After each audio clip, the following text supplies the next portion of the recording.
Welcome, young Skywalker. I have been expecting you.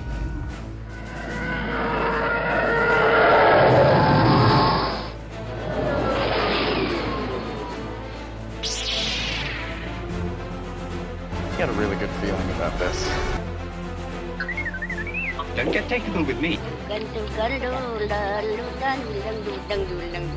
As Obi-Wan would say, Q.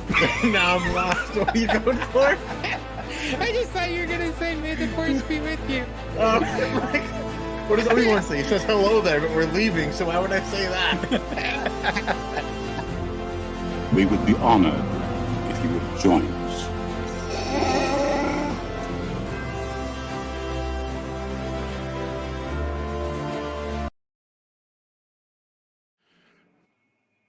What's up, guys? Welcome back to Mostly Star Wars.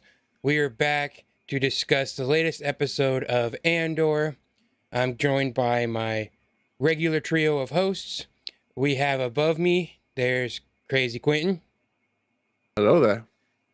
And beside me, nope, that way, we got Josiah. Hello there. All right. Well, thanks for everyone for joining us. If you're new to the podcast or the video, and you're just listening for the first time on the podcast later, we do these live on YouTube. And so if you want to join in the discussion, you can there as well. But let's get into it, guys. What did you guys think about the latest episode of Andor here? Oh man, I was really enjoying this episode. I think now that we kind of have like the pace of, you know, how the show's going and everything, there was a lot of questions answered. There's a lot of things I was wondering if it was going to happen or not in this season yet that already kind of started coming to fulfillment. And I think the article, there's an article by The Ringer, and they just said it's finale prep. And like, I totally agree. I think that this episode is definitely just whetting our appetites for the finale. And I loved every minute of it. You?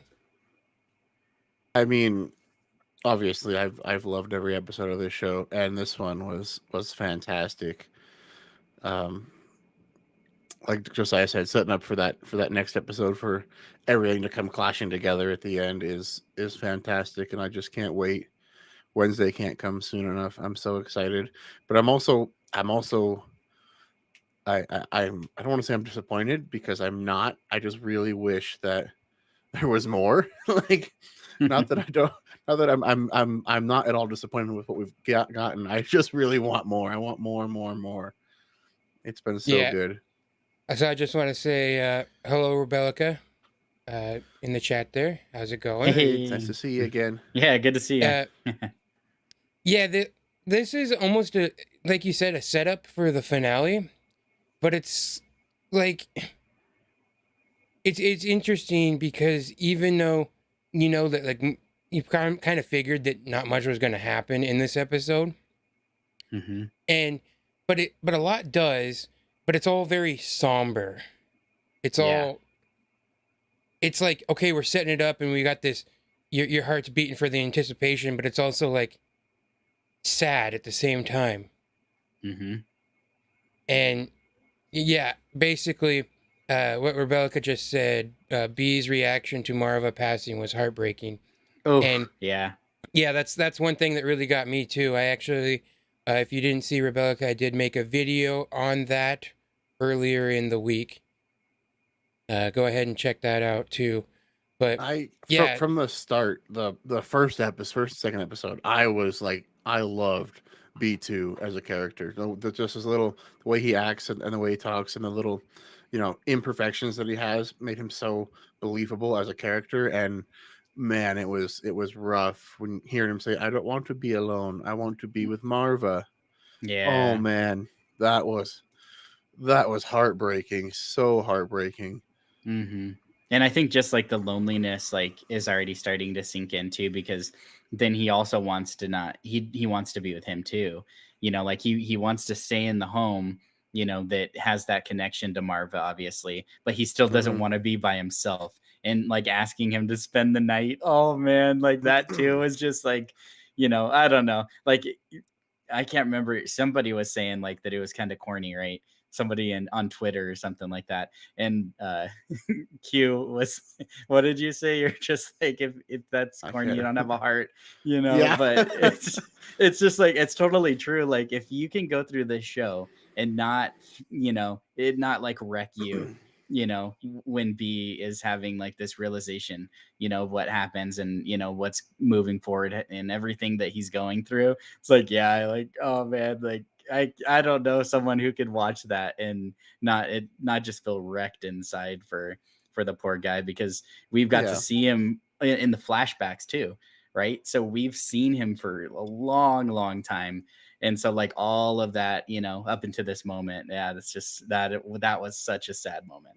And I think that's one of the things that has made the show so good, is because maybe in a different show, you wouldn't really care that much or feel that way about a droid. But you almost feel that way about all these characters because the show has had a longer runtime. Almost every episode is almost 50 minutes or close to it.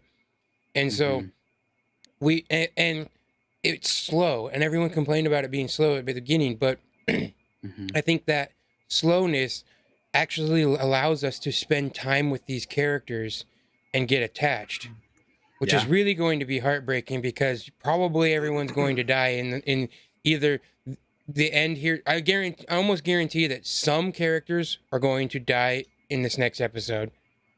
And I could see like possibly Bix, most of them, Brasso. And most of them like probably Brasso. aren't going to survive season 2. Because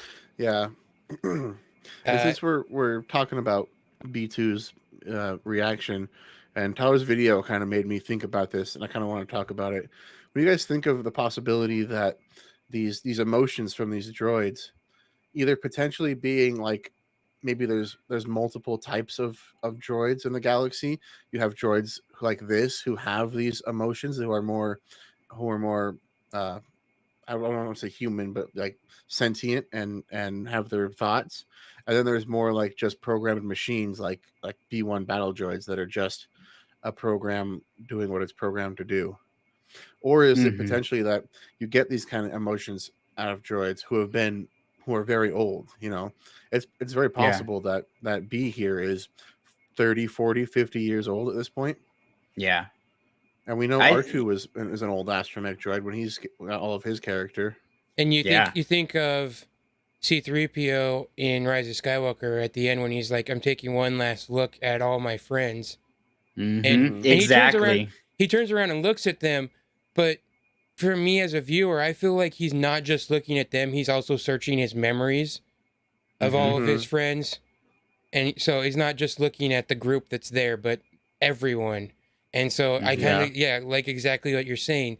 I do think there is a difference, because we can look at like L3 in Solo. Yeah.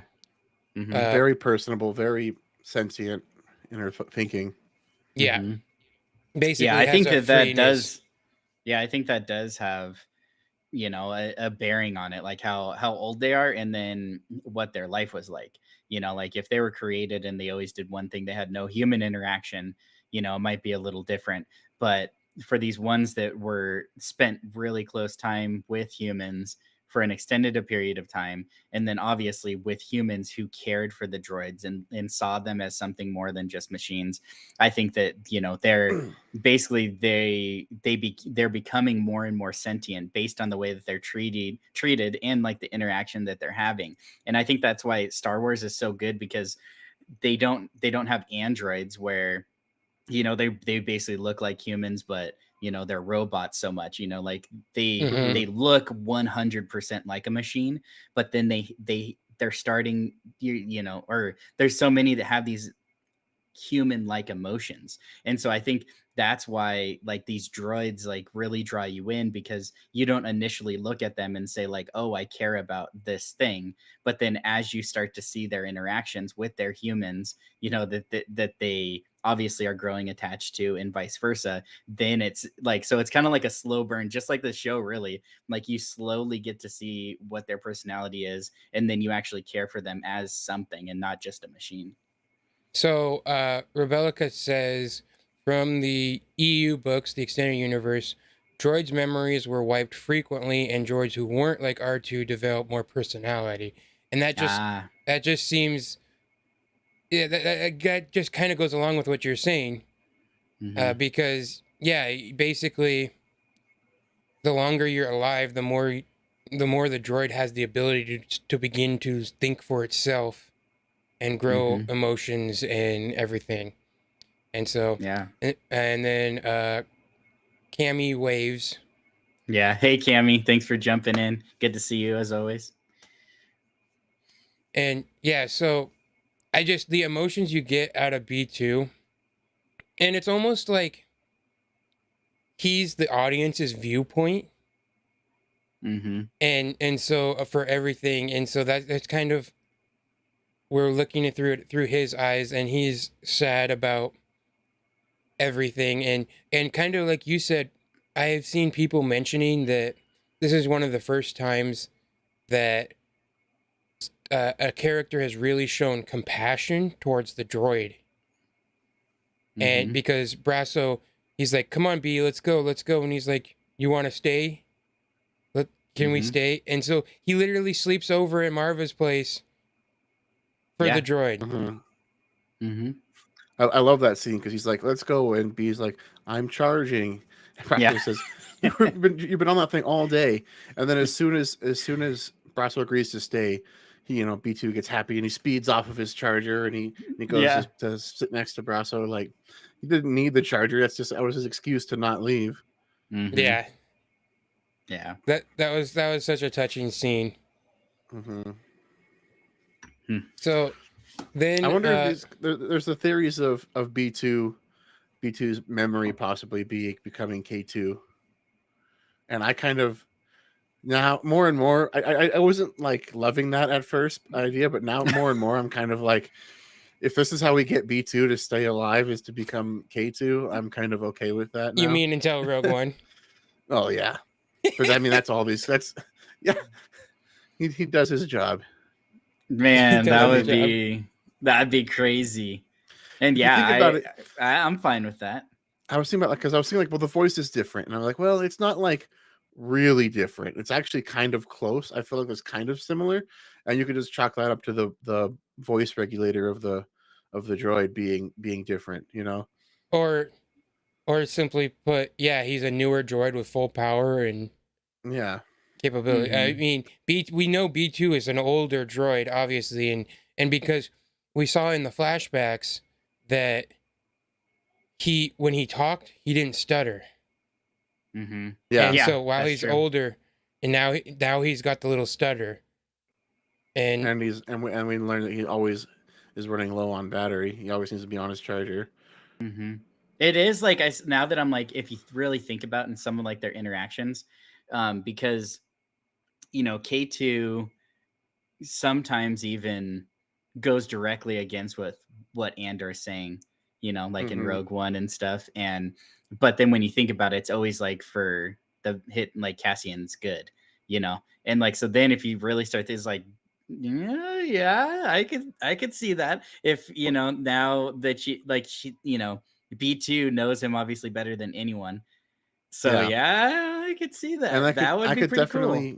I could definitely see him taking B2, as that's kind of like, that's his last connection to Marva, and Cassian is B2's last connection to Marva. Like, they both have that connection of somebody that they cared for, and I could see them wanting to be together. Obviously, B2 cares for Cassian. He didn't want him to go. He was like free. He was yelling at Cassian when he left at first.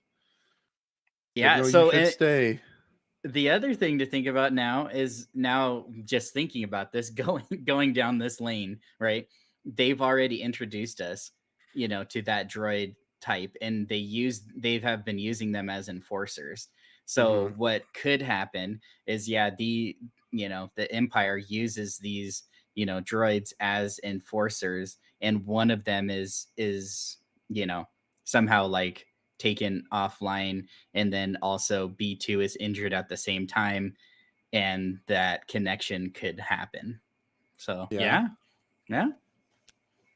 I totally like expected to see the scene where Cassian meets K2. I'm expecting either probably next season, because we didn't get it this season, which I totally understand with how this season's gone.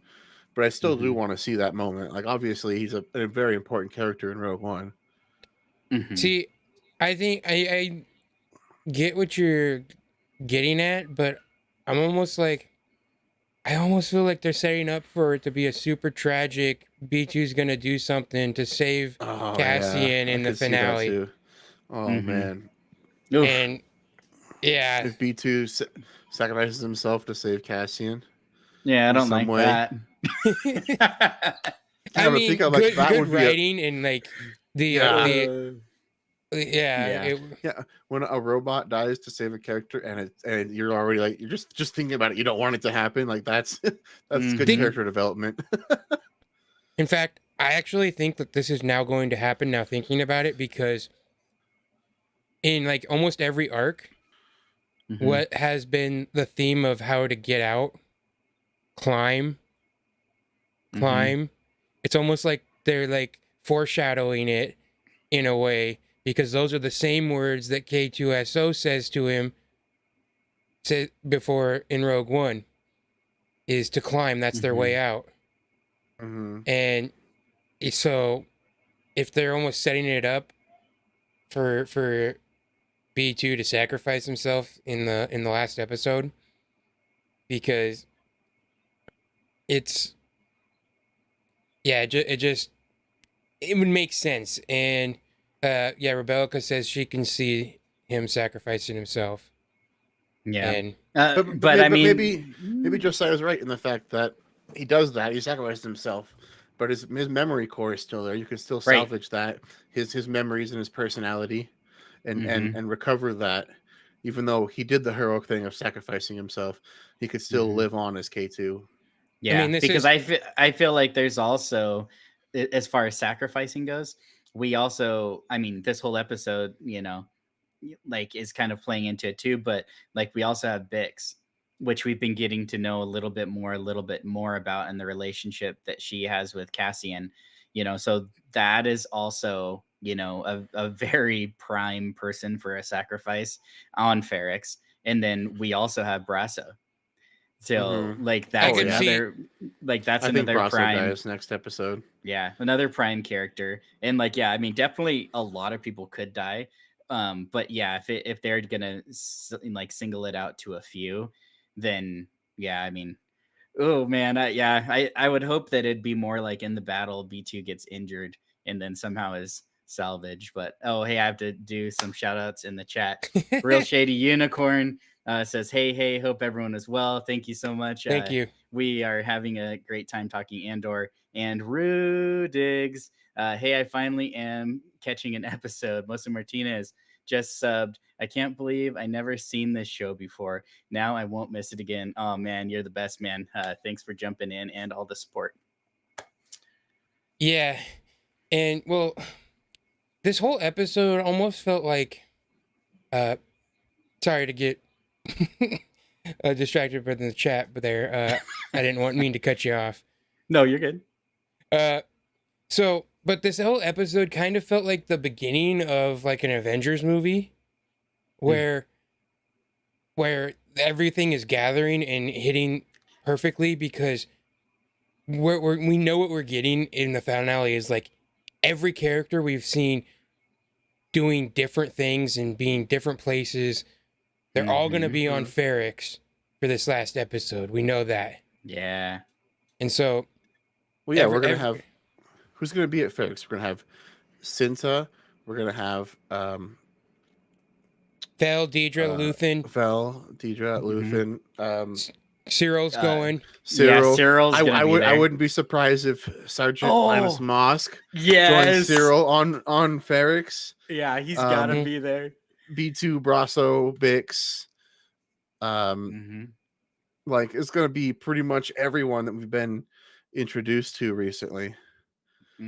Possibly also- even Melshi. I could see him not being there, but possibly. Yeah, They it talked didn't. It about- feel like him. about leaving. Yeah, they talked about leaving, so I don't know if he'll be necessarily in it. But again, like just about everyone else is like all these different storylines that we've been following are all gathering. Yeah. Are going to gather on Ferrix for the last episode. I've also read that the episode is 55 minutes long, I believe, before good. credits. Oh, what? It's like That's one of gonna the be longest, nice. one of the longest finales of any Disney Plus show. Okay, so here's a question. That's good. Speculation, though. Are we going to see somebody for the first time in this episode? Are we going to see a new character, do you think? Yeah, Do you have you could see someone in some setup for like season 2. I don't Something. know why, but I have a feeling that someone's going to show up in this episode that we're going to be like, oh my goodness. You know, like, I don't know why. I just have this feeling. I don't know what it is. There's a ripple in the force that's telling me that there's going But do you to be have somebody. like a guess, or you just think somebody important is going to show up? Yeah, I don't know. Like the only ones that keep coming to my head are like way too big. But I mean, Yularen showed up, so I mean, Yeah. like right now, who knows? Like who? But there's a lot of big players that are in action and movement right now that we haven't seen or talked about. So I don't know why, but I just have a feeling they're gonna drop us with something big on the finale. I'm it sure. It could be. Yeah, I don't think we'll get. I don't think think we'll get we will. Saw's people there. I don't think we'll see the partisans there. So Yeah, that one was interesting to I'm me trying to because there think was who a would be with huge him, but- moment. There was a huge moment in their discussion in this episode, and their so discussion was intense, and I loved it. And so I just want to say real quick, Rebecca says she loves Cyril's mother, and she's hilarious. I love when She's she's turning up and Snoopy. down the static, or when he's like on. She's like changing like whatever the the wavelength or whatever it is, the radio, so like he can't hear very well. Like, oh man, that was so good too. And then he doesn't even notice, and then she just like leaves. Well, yeah, She she's is- just She is snooping like and the worst, but also a fantastic character. Like totally believable that's Cyril's mother. That explains a lot about Cyril. Yeah, big time. So yeah, she's a fun character. Always serving him cereal and berating him at the breakfast table or dinner table, whatever they're eating. Mhm. And I thought it was so funny that he's literally like waits for her to leave and is hiding so that he can gather all his things and sneak out. Yeah, Yeah, he's gotta sneak out of his mom's house. yeah, Yeah, in his 30s or plus. yeah. Yeah. Oh, But that's man. how much control she has, and he's just like, I gotta get out of here. Mhm. Oh, he's a fun character. That will be interesting too, because if he's gonna be at Ferrix as well, he said he could recognize Luthen's voice. So Yeah. is he going to be able to convince Deidre of like, hey, I can help you, and that's him? Hmm. I really hope not. I really hope Luthen continues into the second season at least. But I could see Oh yeah, him. he's got to. I could see him sacrificing himself or doing something where he gets caught. I still think he thinks he's too important to sacrifice himself. Like he's too much in control of I don't so many different necessarily mean organizations. sacrifice himself, but I mean I just mean get killed or get captured. If he gets captured and they use that torture on him and he spills all of his guts, he's got way too much. Like they would know if they tortured him, they would know about Mon Mothma. Yeah, And obviously they don't know about Mon Mothma. They don't learn about her. So I could see him getting killed. I don't really see him getting captured. Because if they capture him, they're not just going to throw him in prison. They would interrogate him for all he knows. Yeah. Mhm. But I don't necessarily think it would be all the waste because we already know that basically Clea knows everything else as well. She Yeah. pretty much knows everything. Yeah, she could keep things going, I guess. But we also But- get the scene where the guy threatens to interrogate Bix again when he asks if what's his name, a separatist, Krieger. Krieger, if Krieger is the buyer, and you don't hear her give an answer. You hear her kind of whimper, and if And she then could scene possibly, if she could possibly convincingly tell them that yes, that's the buyer, and kind of throw them off of Luthen's scent, because they don't obviously they don't show what her response. Obviously, so they want you to be thinking about what she said. Right. Mhm. And that if she just said no, they probably would have showed it. And right? then obviously as we move forward, who knows what's going to happen on moving forward with like Saw and everything like that, but they kind of left it off that they weren't going to do anything. So now if she did, for instance, say yes, that is the buyer, and then they attack, he gets killed, they're like, oh well, it's we over. we tied up we tied up that loose string in Ferrix that connected all of these other attacks. So then they think that they're safe once again. Yeah, they'll think that Axis is gone, and they'll kind of go back to resting on their laurels again. And so Rebellica says, "Yeah, I hope she was trying to do that. She seems nonverbal right now. Yeah, she doesn't really seem like she wants to talk much. Yeah, she looked. Well, she could barely walk still. She looked rough. Yeah, and it was just What like, a horrible leave her torture that alone." is. Right? Yeah. But kind of going to your point, resting on their laurels, that gets us to the Luthen and Saw interaction. Oh man. And basically, okay, I didn't see Saw changing his mind and saying, "Yeah, I'll help out." I didn't think that was going to happen. But then Luthen's got to be like, no, don't do that.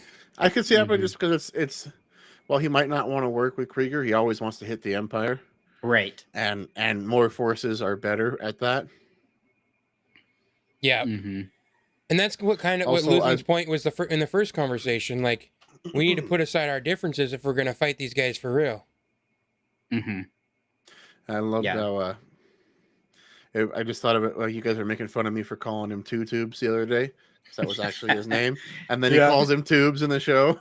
Yeah, love that. I was like, Yeah, I love that too, because he throws Tubes under the bus like he's his inside guy, and he's like, no, I'm not.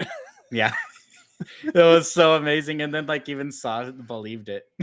Like, right away, he's like, it's just like Saw trusts no one, and I love that because as we know, like that's his right hand man, and even him, it made him think. Someone just saying that's my guy, that already made him think, and so you can already start to see the differences when it comes to these different cells. Where Saw, he's more of a I'm not going to risk it, so I'll kill you type person. So right? he's just it just shows how unhinged he is. Yeah. And how untrusting he is. Now go ahead with your point, Q. I was just saying, I don't know the exact timeline. At this point, has Jin already been left behind by Saw? I feel like she has. Yeah, I think so, right? because she was 16 when he left him. This was 15 years after Order 66 and the creation of the Empire. So she must have been gone at this point already. Yeah, and I think it all starts coming into place, especially when you see. This is when Saw's starting to get realistic about all these different actions, where it's starting to get more dangerous, right? Yeah. So it totally makes sense. By this time, she's already been put away from the front lines of the fight. And you could think maybe that was a person that he did trust. He did trust Jin, because that's kind of how the reaction you get later on. But he knew that one thing he has to do is he had to put her somewhere safe, put her away from even from his own men, because they would have used her against the Empire, and that probably hurt him. That makes you trust less when you can't trust, when you have to, the person you do trust you have to put away, and then he makes him feel like he's a bad guy for doing it, but he knows he has to do bad things to beat the bad guys who are worse than him. Yeah, and I think this is amazing actually too. I just thought of it in my head and I gave myself goosebumps. But I was just thinking the situation is very similar to when Jin comes back to Saw in Rogue One, right? Hmm. And his reaction to Tubes, which obviously is very close to him, he's seen him, he's been with him for years. You would imagine he has some sort of faith and trust in him, respect for everything that he's done, and he was already kind of on the edge of thinking that he could be bad, turning on him, and wouldn't think twice about killing him right, for the betrayal. But then Hmm. now you look at Rogue One. Remember when he thinks that Jin might have betrayed him, it like breaks his heart. Yeah, his Like first You he words come was, are here like, to kill yeah. me? Yeah, yeah, like he's just like breaking up and just like no way, like, and so it totally goes with your point that that probably is one of the only people in the Hmm. galaxy that he does trust like that, and would damage him if he ever thought that they were to turn on him. Yeah.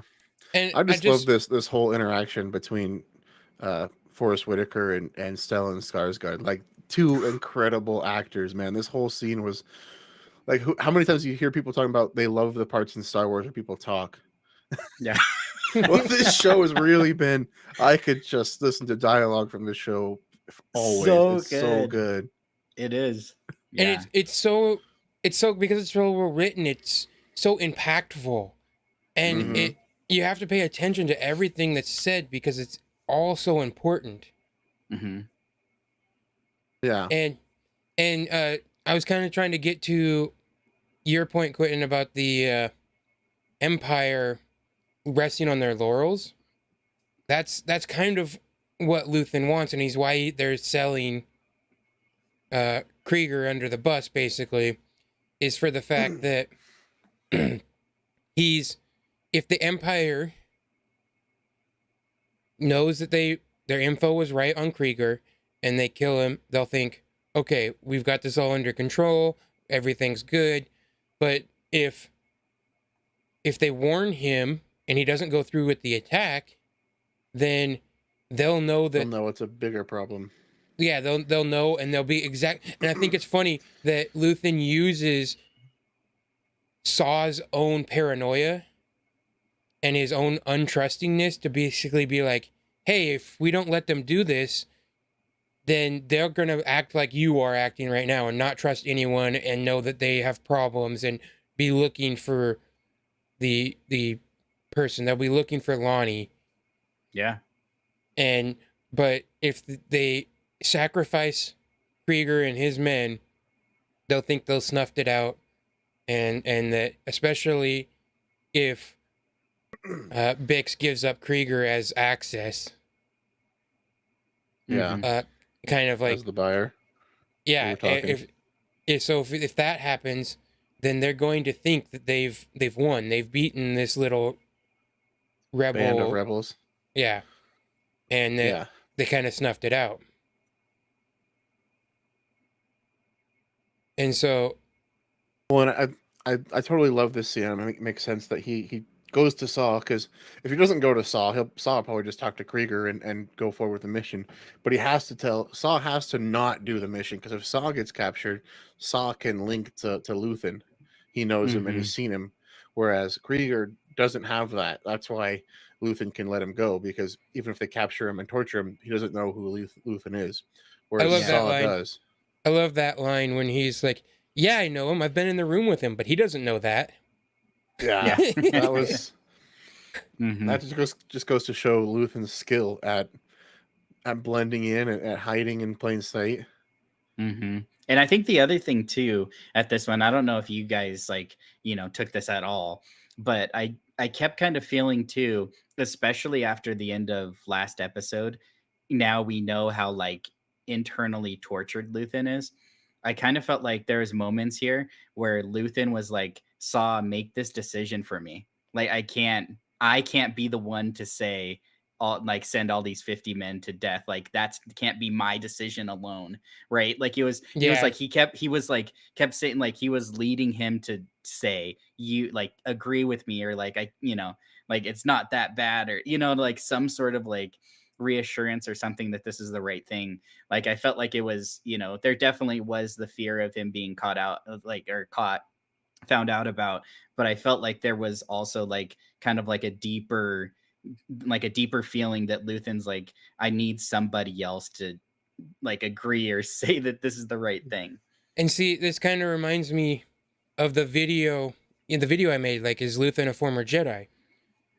Is he does he have this conscience that, like, he said he's burned all of who he is, and he knows he's destroyed himself, his soul, basically, but he still doesn't want to. Yeah. And that's kind of what you see. Like, like you said, he doesn't necessarily want to send these people to die. And so Saw says, so we call it for the greater good. And Luthen says, call it what you want.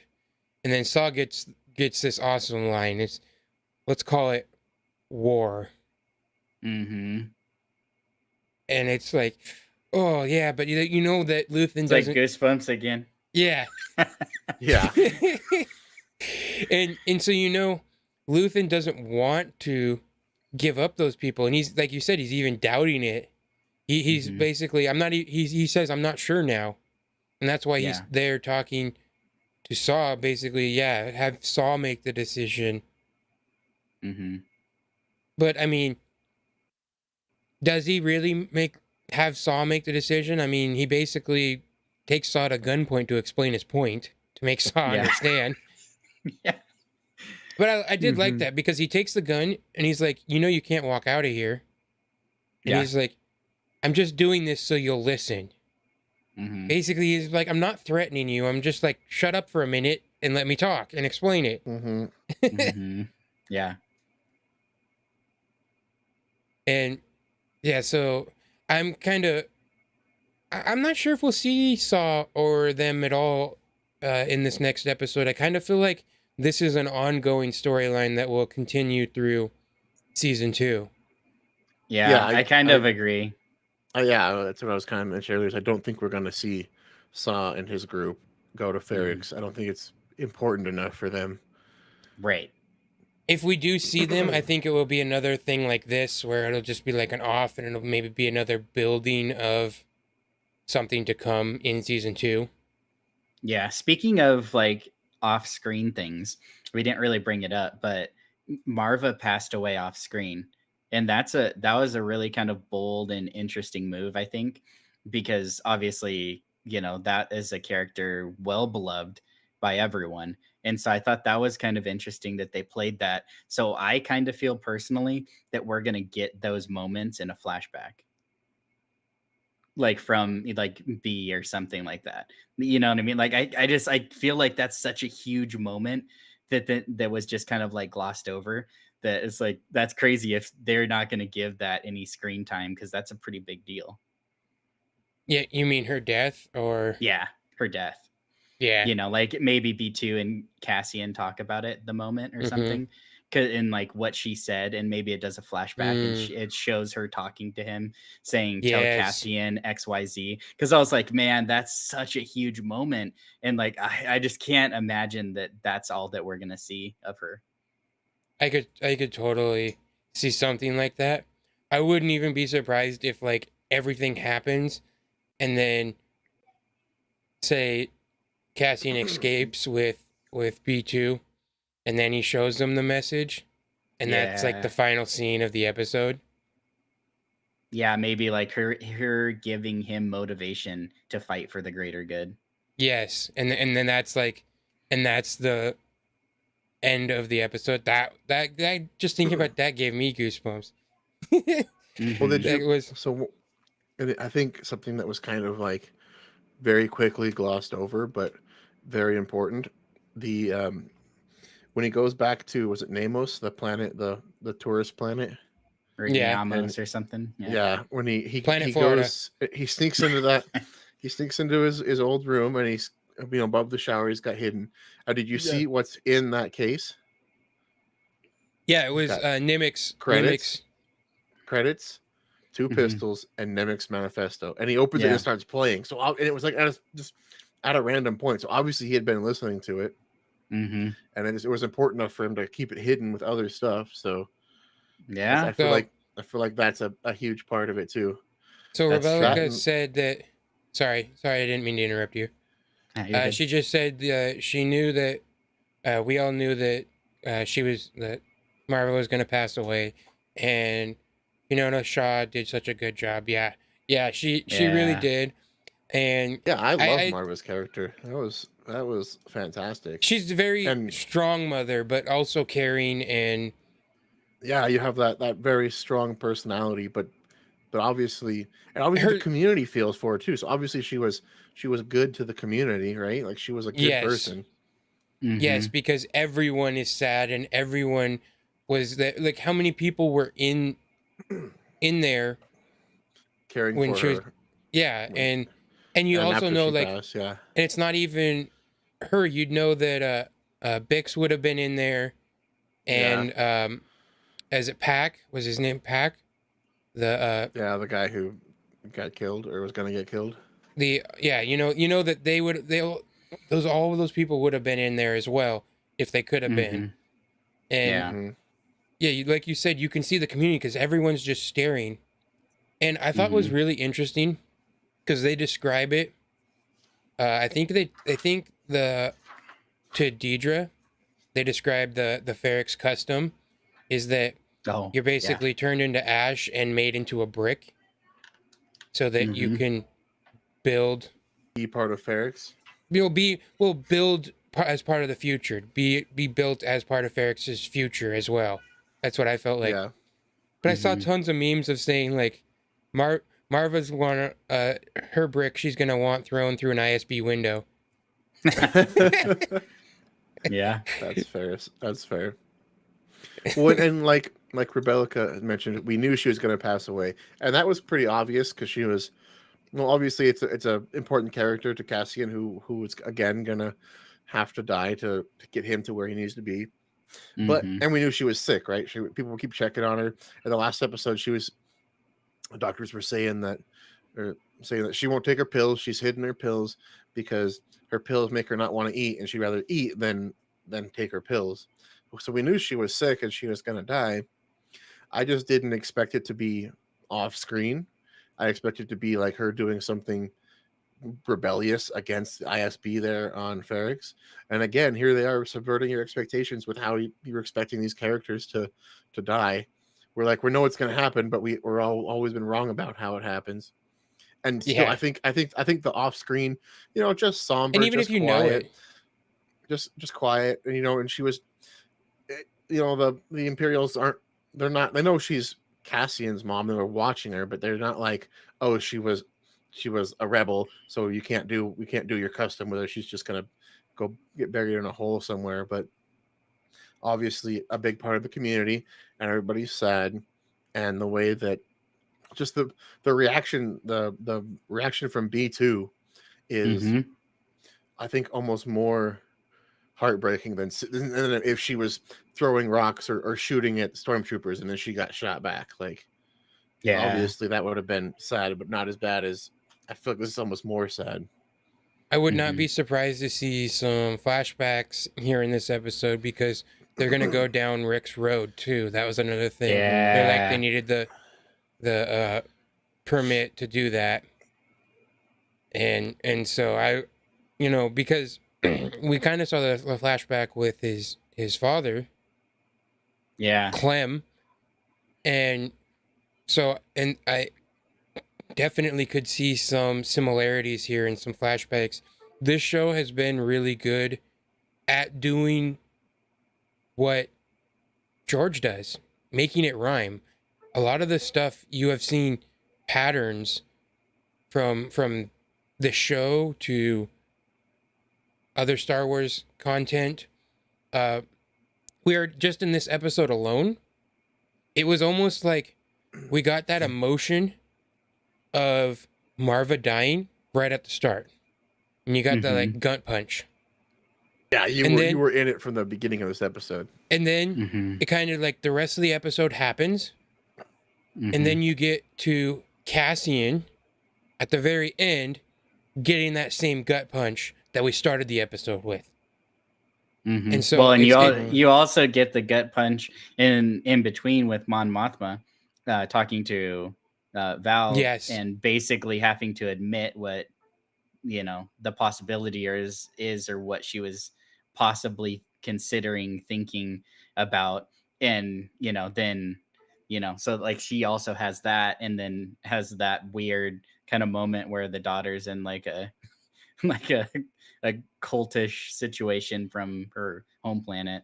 So like yeah, all of that stuff's like real, really kind of like each one is, it's like each character is going through something internally that is super huge for their own personal story. Yeah, You I know, think I kind of glossed over the Mon Mothma part because it was really small in this episode, but I Mhm. think it was important, and it gave us more information on Lita and what how she thinks and feels. Mhm. yeah, it's kind of Yeah. interesting when you go there. Before we touch on that a little more, I kind of want to notice chat. Rebecca, one thing I noticed from the beginning was interesting brickwork on Ferrix. A lot of arches, not a lot of metalwork or plastic, which is probably easier to produce in the Star Wars universe. And she says she builds a lot of houses in Sims, so she notices the architecture. And yeah, Yeah. yeah, that's what kind of Yeah. like you said. Like can support for the future. So yeah, when someone dies, they still are part of the community, and they build the foundation of supporting what the next generation, which Yeah, is and going also like what Star yeah, Wars go is. ahead. Yeah. The irony of what Star Wars is. And I think the other thing that you specifically mentioned it, but the arches. So archways, obviously, in architecture, each each specific brick is very important. You can't lose one of them. Not one can be missing to complete that full arch. And then obviously it all comes into the middle for the cornerstone, which holds up the whole arc or arch. So I think that that's Mm-hmm. really like that is an interesting thing too. Whether or not they thought of that with this whole story line or whatever with the bricks and stuff, but either way, if they did, like that is outstanding, because then it really shows that every single person story and their life is important to hold up the whole community. Yep. And so, and then Kalani said that I wanted to do a reaction video for the episode, but she was glad we didn't, because she didn't want to cry on camera because B and his reaction. Mm-hmm. Yeah. Okay, so let's get back to the Mon Mothma thing. Mm-hmm. It was a real interesting because just like we discussed last time when Davo was like, "That's the first lie you've told all day, is that you aren't thinking about it," and we can clearly Mm-hmm. see in this episode she is She's definitely thinking about thinking it. about it. Hmm. And it's even making it harder on her, because it looks like she's in that kind of marriage with Perrin, who, is kind of a dirtbag. Mm-hmm. And so she doesn't necessarily want to have her daughter have to do the same things. However, we're noticing in this episode that the daughter is really into the history and the culture and the stuff. And so she might want Andor to do culture. that. So, yeah, and might want to do that. And it's almost like you can see Mon Mothma thinking about it. Maybe not necessarily. I mean, not necessarily wanting to, but being totally accepting it as the culture. Yes.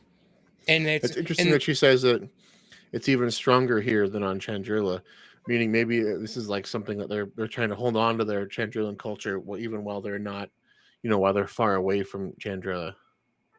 and yes, and it's something that, like I said, my Mothma has been a part of and knows, and doesn't necessarily want to make her daughter do. But you can see, is it the fact that her daughter is okay with the older traditions starting to make it, maybe it's almost more a moral thing of like, is it making it easier? It definitely is making the choice easier to do, but it Mhm. doesn't make it any less hard for her to do morally. Yeah, especially because she's not happy with her situation with the arranged marriage she was in. Yeah. Yeah, and Rebellica says the parent dislikes the cultish traditions even more than she does. Kaloni says, I think she's talking about Lita. Looked like a little bit like she was doing it out of spite as well. I could kind of see that. What kind of teenager that doesn't like their mother doesn't do something their mother doesn't like? Like, Yeah. And I think like the other thing is like with a lot of these interactions, especially with Mon and Vel, and then also even with Luthen and Saw, a lot of people are kind of saying like basically they're retelling us something we've already known, as viewers. But I think there's a lot to be said in these because yes, these are specific things that we knew, but in not with these specific characters. And I think that it was amazing that we got to see these interactions with different characters because it gets to open, like they're able to open up a little more and in completely different ways. But Mon is way more comfortable talking about her whole situation with her cousin, than she was with her friend, back home that was helping. So now we're getting to kind of see this situation, but in a more open way. And then I think it's the same with Luthen and Saw. We kind of already like knew what Luthen is telling Saw, obviously, but I think Luthen is being a lot more open and vulnerable with the situation than he was when he was talking to the guy in the elevator. So we're getting to Lonnie, yeah. we're getting Lonnie, yeah, because he's more telling him in a matter of fact way, like you have to do it no matter what. Whereas Saw, he straight up even says, because Saw's like, how do you know I'm not going to tell him? And he's like, I don't know what you're going to do. So he's in a different situation. He's not telling Saw what to do because he knows he can't do that. So he's more on like a similar level. So it is like information we kind of knew, but it's a completely different situation. And so I'm glad that we got to see those moments in a different light. And yeah, what you're kind of getting here, and it's kind of been building because they've all basically been talking in code. When Luthen, in the first few episodes, Luthen and Mon Mothma, they briefly say a couple sentences that isn't in code. Yeah. But you're getting these interactions with, like you mentioned, Saw and Luthen and Mon Mothma and Vel. They're just clearly talking about it. They're just straight up, yeah, this is what's going on, and they're plainly talking about it. And which is what, and then Vel does that to Clea, and Clea's like, no, you are being bad, and she's still trying to talk in code while Vel is like basically just telling her, well, I'm gonna go to Ferrix because the mom died, and so tell Luthen. And then you can see Clea, when they're talking to Luthen, they're literally talking about a business deal when they're when they're referring to the conversation he had with Saw. Yeah. And so they're talking in code, and so it's interesting to see when they're plainly talking versus in the code. Rebellica says sometimes kids take the opposite stance as their parents. There's an old song by a Canadian comedy, Daughters of Feminists, that talk about this phenomenon. Yeah, I mean, it's basically anytime you want to rebel, that's just what it is. I mean, it's kind of natural. Everyone goes through it as a teenager and everything. And so yeah, it's very. Go ahead. Go ahead. No, go ahead. I was just gonna read Rebecca's next comment. Vel annoys me so much in this episode because she's very reckless. Yeah, she is a little bit that, but that's kind of who she is. Yeah, and I kind of feel like she doesn't know where she's supposed to be at this point. She doesn't know what to do next, and that's kind of what I feel like that's kind of what she's looking for is guidance as to what to do next for this rebellion. Yeah, and I think the other interesting thing is she's also in a a very interesting place because she hasn't told Mon everything about Luthen, and then kind of vice versa, you know? So I think she's like in an interesting place. I don't think necessarily she'd hide anything, but we've definitely seen, you know, Mon kind of be like, what the heck have you been doing with Luthen? And she doesn't say, oh, we've done this, this, and this, you know? So I kind of feel like she's also between a rock and a hard place of, you know, like this is obviously her family, her blood, but then obviously she has a you know, maybe not necessarily like a full on loyalty, but she has a very strong belief in what Luthen is doing and his way of doing stuff, which I think kind of coincides more with her style versus the way that Mon is doing things. So I think she kind of sides more with Luthen as far as like ideology of how to move forward. But at the same time, I think she really obviously loves and respects Mon. So she's kind of like in that tough spot of, you know, like she wants to help both, but they're kind of at this point bumping heads on what's the next steps. If you think about it too, Vel isn't married, right? So she obviously didn't get it put into an arranged marriage like she did, like Mon Mothma did. And then you can see that when she kind of freaks out when she goes, "You're not taking proposals, are you?" Like obviously she has a vastly different idea Yeah. on that too. And Mm-hmm. and you could see that where possibly her and Mon Mothma shared that opinion, but Mon Mothma probably went with it just because, you know, she was doing what she needed to do, like what she was supposed to do, and she feels that was her responsibility. And Vel, you could see her being a bit more like, no, that's not fair. That's not what I want to do. It's not right. Mm-hmm. Yeah. Yeah, and so we kind of that was those two interactions between Saw and Luthen and Mon Mothma and Vel. Those basically are the last two things until we get back to Cassian at the end here. Okay, And there's a couple things I wanted to bring up right before that. okay, One, I wanted to bring up the conversation, kind of talked about a little bit, but the conversation between Cyril and Linus Mosk.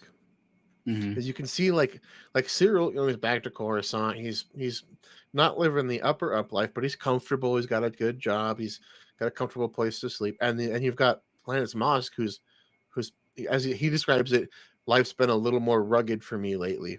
And he's working in a smelter on the night shift. Like things have not gone great for him. Like it's even gotten worse for him than Cyril. Mm-hmm.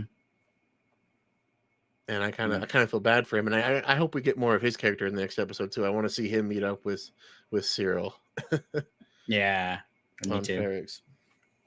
And then I wanted to bring up you can't skip this part. The awesome escape by Luthen. yes, After he talks to Saw. And I love the it's you can call it an Easter egg, the Cantwell class arrestor cruiser is what it's called. And the Easter egg there is the Cantwell class. It was designed by Colin Cantwell. It was originally pitched to the design of what would become the Imperial Arrestor class directly to George Lucas for use in the 1977 movie Star Wars: A New Hope. So he pitched this design to George Lucas for A New Hope, and obviously they didn't go with it. And I believe he's passed recently, and so they named this cruiser after him, called it the Cantwell class, which I thought cool. was kind of neat, and I thought it looked cool too. Yeah, it it did. did. Kind of like it was unique. I thought it was unique, new, and cool, but also still kind of went with the design language of the Empire. You could see how it would fit with other ships, and I thought that was really awesome. I agree, and I think everybody who loves Star Wars, loves the ships, and I think they gave us that fan service of doing that so well known Star Wars pan across the bow of the ship, and I'm just like, and at the back of the engine, and like it was great, and I thought they did a great. I'm glad they used the design because it feels 1977 Star Wars, but by also being something we haven't necessarily seen before. With all those dishes, it does look like something that would be like just patrolling, searching for, trying to listen into people's communications and stuff. And so that's why it seemed like it fit that it would be trying to pick up Luthen. And Mm-hmm.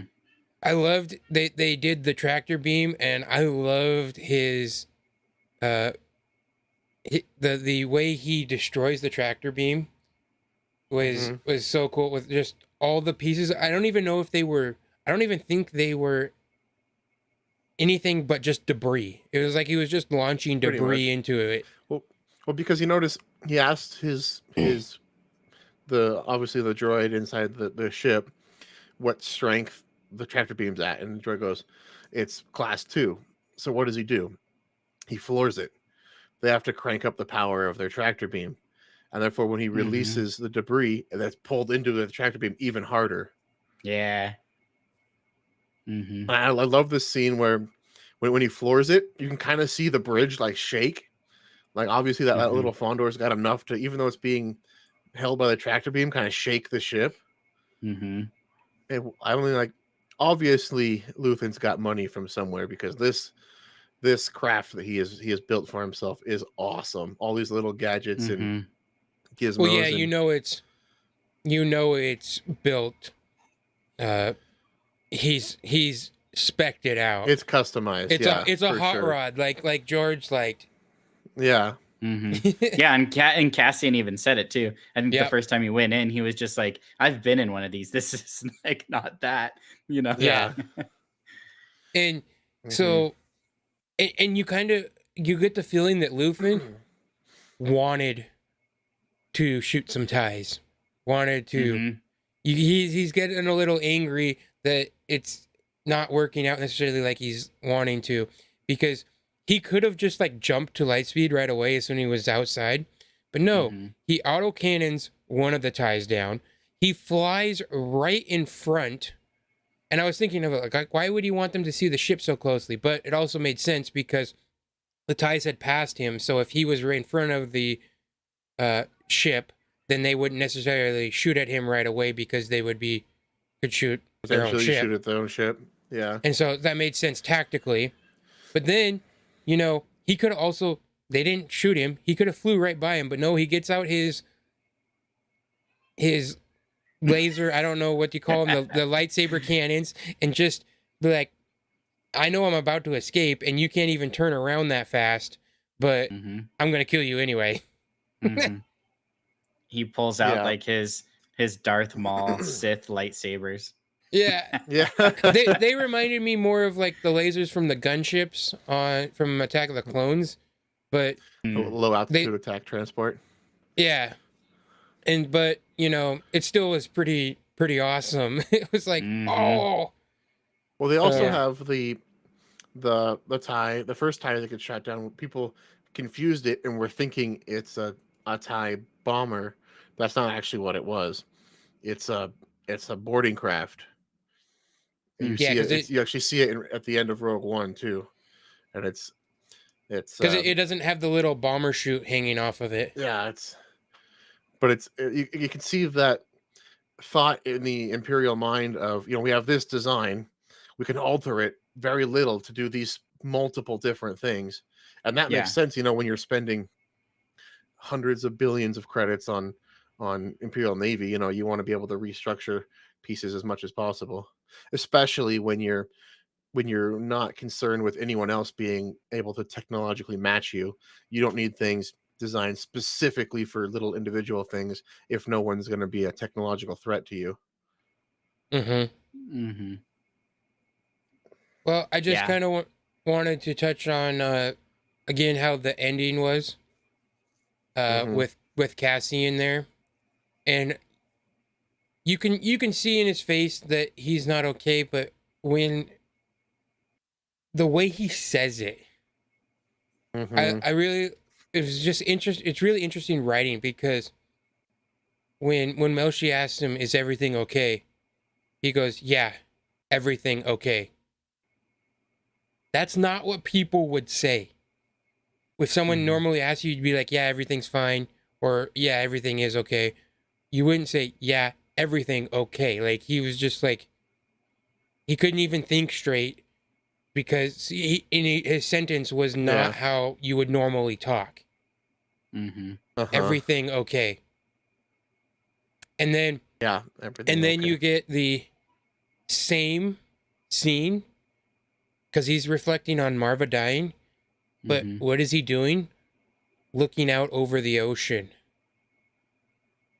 Yeah. The same song, and you got the somber music. It's the same, almost the same as when he dies in Rogue One, where he's with Jin and they're looking out over the ocean. And so it's just like, it's so much like poetry, like we've talked about, and how everything rhymes. And it's why I think that there are some things that could happen that I could easily see in this next episode, because we know, like, this show claims that they weren't going to do fan service and they weren't going to do all this and this, but well, they didn't do blatant fan service. I think what they did so much better. I think what they did is they wrote excellent stories, and they've even said it, and then they put the Star Wars stuff in there that you would know that would be in there, that should fit where it should, and but it's also in the writing. The writing has fit Star Wars. Yeah. You know what I kind of thought, though, when I was seeing him like looking kind of like out at the horizon and stuff, once again, going back to that poetry, what we've seen even in the show and ties all the way to like what you were saying in Rogue One is, I feel like each of these moments where he's gazing at the horizon is a big change in his life. So first, when he's a little boy, he's looking through the ship, right? And he sees that horizon, and like that's what put his life on a different trajectory. The next time we see that is with Luthen. He's in Luthen's ship, looking almost exactly the same way through that window, you know, seeing the horizon, another big change. Then we get this other moment, you know, now where like his life is completely different now because Marva's passed. And then once again, we see it all the way at the end, Rogue One. I feel like it's such an amazing like way to tell stories that every time we get Cassian staring out at the horizon, he's thinking, my life will never be the same. What am I going to do next? And we're all here for that. Yeah. And it's such a powerful way to end this episode. And you can feel that emotion, and you know that setup for the last episode. You know the finale is going to be powerful. Yep. Well, I think we talked a lot about that episode. That was real good. I think we pretty much covered it all. I know there's always more we missed, and we'll get to, but I think that was an awesome episode. And I think we're gonna go ahead and wrap it up here. Josiah, you want to tell us what you got going on? Yeah, for sure. First, I just want to give a big shout out to the chat. Once again, we always love when you're here. It keeps it more lively for us. We love hearing your thoughts and opinions as we go along, and you always are mentioning stuff maybe we haven't thought of and stuff. But yeah, Rebellica, thank you so much for being here. We always love to have you here. Cammy, yeah, it was great to see you. Real Shady Unicorn earlier in Rue Digs. Thanks so much for jumping in. And Kaloni as well, always our resident artist. So yeah, thank you so much for jumping in. But yeah, I always on Twitter, in the Twitter sphere, with everybody jumping into different social media platforms. I got onto the Mastodon and Hive, and both of those are pretty fun. Love checking those things out. Hive is kind of interesting. I don't know if you guys have heard of it, but it's kind of like a mix, I would say, between like Twitter and MySpace. And the reason why I say that is you can actually have a song. So when someone goes to your profile, it plays a song, you know, kind of like just back in the day with MySpace, you could play like music videos and stuff. So yeah, it's fun. It's pretty cool. But yeah, I never had a MySpace. Oh, okay. Yeah, before my time. Oh shoot! I'm just like 2 years younger than you, but you know. Oh man. Well, anyways, yeah. Now that I aged myself a little bit here, yeah. So that's where I'm at, social media wise. But yeah, more importantly is, yeah, my son has been doing great with his YouTube channel. He's continuing to get more subscribers. Right now, he's doing a giveaway for 3 months of Game Pass Ultimate. So if you haven't got in on that, get in on that. And then Twitch, he's been starting to stream on Twitch, and yeah, he's finished everything he needs to do for affiliate, except he needs to stream 2 more days this month. And so yeah, we're super excited about that, and we're gonna stream here in probably an hour ish. So yeah, definitely jump into his Twitch. His YouTube and Twitch are both Hezekiah's Toys and Games. You can kind of find the links here, or Discord, or it's I had just the I had the one to Hezekiah's. the I have the one to the YouTube, but if you refresh the page, I did just add the Twitch to it as well, so it's on there. Yeah. All right. Yeah, I appreciate you, bro. So yeah, that's what's kind of going on there for his Twitch. Through my Twitter account, which is Martinez mostly on Twitter, that you can see here on the screen. We are giving away a copy of Modern Warfare 2. Any platform that you want, I'll buy you the digital code. And yeah, that's running on Twitter. All you have to do is basically like, retweet, and follow Hezekiah on his Twitch channel. So yeah, we kind of just ran that giveaway to get some more eyes on his channel, help us get to affiliate. But yeah, so so far the support has been amazing from everyone in the community on his YouTube and Twitch.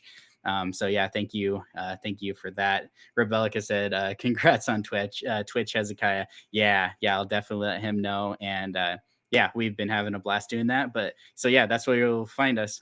Most likely, it's going to be on his YouTube or his Twitch if you don't find us here. And you got anything, Q? No, not really. I'm not as fancy as Josiah's. I'm just doing a weekly podcast with my friends here. So Whoop, whoop. I'm not big in the business yet. You know, we'll see what happens in a few years. But And okay. I am Tyler, doing some more stuff on my YouTube page, Darth Canuck YouTube page. I'm streaming games. I'll be streaming games more regularly. I'm hoping we'll see if Kaloni wants to do it, but to do a watch along for the final episode tomorrow night. I'll do a live watch along. Hopefully, we'll see. I'm not making any promises, but I will tweet about it. So if I'm doing it, I will send it out on Twitter. And so if you just want to follow me and subscribe there. I'm also doing, like I said, playing some games. I've been recently playing Jedi Fallen Order again when I get that fresh in mind, just because I know new game coming up and I just want to have the old one fresh in mind, do a playthrough on that. And then, yeah, so go ahead and head over to my YouTube and please subscribe. yeah, I do want to do a shout out for you too.